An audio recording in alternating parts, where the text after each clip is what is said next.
बहुत समय पहले राजस्थान के रेगिस्तानी प्रदेश में एक नगर हुआ करता था, खेमपुर। खेमपुर कोई साधारण नगर नहीं था। वहाँ की हवाओं में भी माटी की महक और ऊंट की चाल थी। घर कच्चे होते थे पर दिल पक्के। लोग सूखी रोटी खाकर भी मेहमान को घी में डुबोकर परोसते थे। इसी नगर में रहते थे तीन व्यापारी, सुगनचंद, लालचंद और फत्तूमल। तीनों में एक बात समान थी, मूर्खता का भंडार। सुगनचंद का काम था कांच के बर्तन बेचना, लेकिन उसे हर चीज में हीरा नजर आता था। एक बार उसने एक टूटे शीशे को देखकर कहा, देखो तो सही, सूरज की रोशनी इसमें से निकले तो ऐसा लगता है जैसे भगवान ने आशीर्वाद दिया हो। ये तो सीधे राजा को बेचूंगा। पर अगले ही दिन वह शीशा एक ऊंट की टक्कर में चूर चूर हो गया। तब भी बोला, कोई बात नहीं, भगवान ने कहा होगा बेटा, इसको मंदिर चढ़ा दे। लालचंद हल्दी, मिर्च और धनिया बेचता था, पर हर बार नए प्रयोग करता। एक बार उसने पान मसाले में हींग मिला दी। बोला, अब देखो कमाल, लोग पान खाएंगे और पेट भी साफ होगा। पूरा खेमपुर उस दिन उल्टियां करता रहा। फत्तूमल के पास 20 ऊंट थे।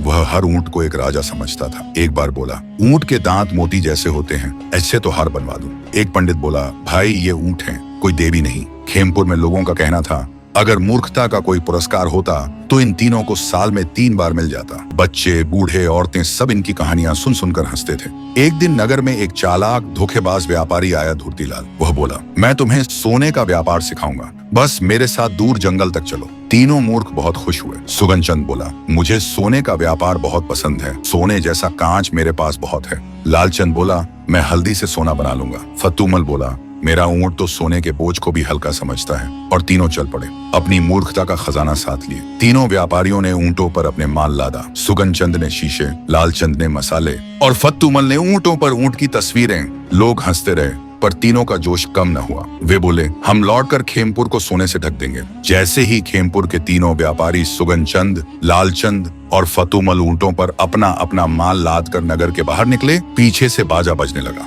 नहीं, कोई उत्सव नहीं था, वो तो नगर के लड़के ढोल बजा रहे थे, हंसी उड़ाने के लिए।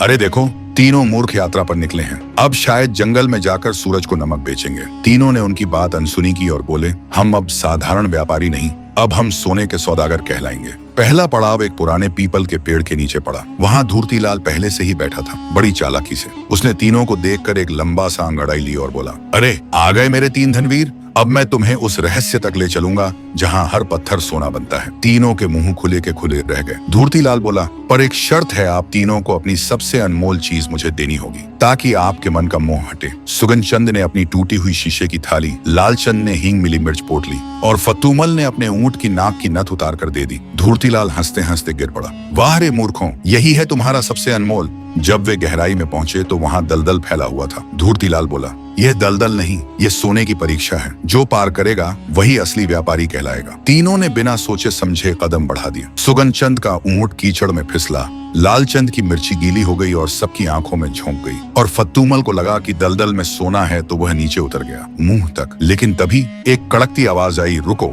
वह थी एक पुरानी साध्वी, जंगल की रक्षक। ये जंगल व्यापारियों का नहीं, परीक्षा का स्थान है। जो लोभ लाता है वह यहाँ माया में फंसता है। तीनों व्यापारी घबराए। उनके कपड़े कीचड़ में सने थे, आंखों में मिर्च और आत्मा में लोभ। साध्वी बोली, तुम्हें जो धोखा हुआ वह तुम्हारी मूर्खता नहीं, तुम्हारा अभिमान है। धूर्तीलाल जैसे लोग हमेशा इसी का फायदा उठाते हैं। उन्होंने पूछा, अब क्या करें माताजी? साध्वी मुस्कुराई, 3 रास्ते हैं, ज्ञान का रास्ता, सेवा का रास्ता और हंसी का रास्ता। तीनों बोले, हम तीनों मूर्ख हैं, हंसी से शुरुआत करते हैं। तीनों ने एक दूसरे की मूर्खताएं गिनानी शुरू की। सुगनचंद बोला, मैंने शीशे को हीरा समझा। लालचंद बोला, मैंने मिर्च से पान बनाया। फत्तूमल बोला, मैंने ऊंट के दांत गिना। सब हंसे, साध्वी भी। रात को सभी पेड़ के नीचे रुके। पहली बार तीनों ने सोचा, शायद ज्ञान और हास्य यही असली व्यापार है। सुबह जब आंख खुली, धूर्तीलाल गायब था। साथ में ऊंट की 2 रस्सियां, एक शीशा और मसाले की थैली भी ले गया था। पर तीनों दुखी नहीं थे। लालचंद बोला, कम से कम अब हम 3 नहीं, एक समझदार कदम तो बन गए हैं। साध्वी के बताए अनुसार तीनों मूर्ख व्यापारियों ने तय किया कि अब वे 3 अलग अलग रास्तों पर चलेंगे। सुगनचंद जाएगा ज्ञान के मार्ग पर, लालचंद चुनेगा सेवा का रास्ता और फत्तूमल करेगा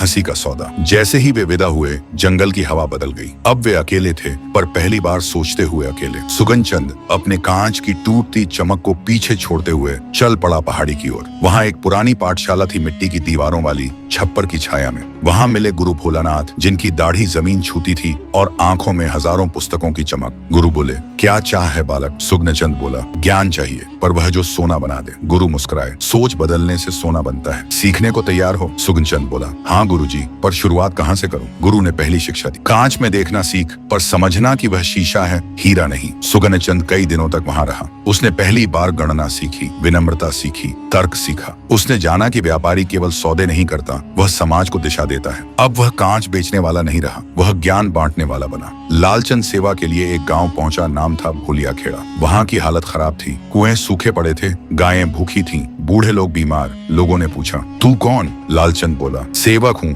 पर कभी व्यापारी था, मसालों में हींग मिलाने वाला। लोग हंसे, पर एक बुजुर्ग महिला बोली, तू सेवा करना चाहता है तो सबसे पहले गोबर उठाना सीख। लालचंद ने कोई हिचकिचाहट नहीं की, गोबर उठाया, छप्पर ठीक किया, बीमारों को हल्दी का लेप लगाया। धीरे धीरे गांव उसे प्यार करने लगा। अब वह मसाले वाला नहीं रहा, वह सेवा में समर्पित हो गया। फतूमल चला एक लोकनाट्य मेले की ओर, झांझर महोत्सव। वहां जोकर, गायक, भांड और कठपुतली वाले थे। एक जोकर से उसकी दोस्ती हो गई, नाम था ठेंठालाल। ठेंठालाल बोला, हंसी बेचना है तो पहले खुद पर हंसना सीखो। फतूमल ने मंच पर जाना शुरू किया, मैं ऊंटों से मोती मांगता था, मैंने मिर्ची से पान बनाया था। लोग हंसते हंसते लोटपोट हो जाते। उसने महसूस किया कि हंसी सबसे बड़ा ज्ञान है, वह बोझ हल्का करती है। अब वह ऊंट व्यापारी नहीं रहा, वह हंसी का पंडित बन गया। तीनों ने 6 महीने अलग अलग यात्रा की। वे भूल गए थे धूर्तीलाल को, सोने के लोभ को और अपनी पुरानी मूर्खता को। पर एक रात तीनों को सपना आया, खेमपुर में संकट है। सपने में दिखा नगर सूखा है, लोग झगड़ रहे हैं, व्यापारी स्वार्थी हो गए हैं। तीनों एक ही जगह पहुंचे, पीपल का पेड़,